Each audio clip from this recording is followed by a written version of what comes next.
সামাজিক যোগাযোগ মাধ্যমে অতন রানু রিপা নামের এক নারীর ভিডিও, বক্তব্য ও অভিযোগ নিয়ে বিবৃতি দিয়েছে প্রধান উপদেষ্টার বিশেষ সহকারী অধ্যাপক আলী রিয়াজ।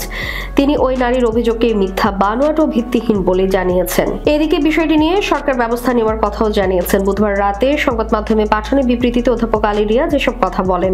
বিবৃতিতে বলা হয়, মঙ্গলবার থেকে জনৈক অতন রানু রিপা সামাজিক যোগাযোগ মাধ্যমে প্রধান উপদেষ্টার বিশেষ সহকারী অধ্যাপক আলী রিয়াজকে নিয়ে মিথ্যা, বানোয়াট ও ভিত্তিহীন ভিডিও, বক্তব্য প্রচার করেছেন এবং তার চরিত্র হননের অপচেষ্টায় লিপ্ত হয়েছেন।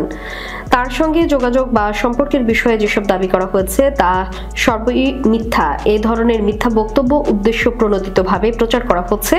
এই ধরনের বক্তব্য অবিলম্বে বন্ধ করার জন্য তিনি সংশ্লিষ্টদের প্রতি অনুরোধ জানিয়েছেন। অন্যথায় এসব মানহানিকর, আপত্তিকর ও চরিত্র হননের অপচেষ্টার বিরুদ্ধে আইনি ব্যবস্থা গ্রহণ করা হবে বলেও তিনি জানিয়েছেন।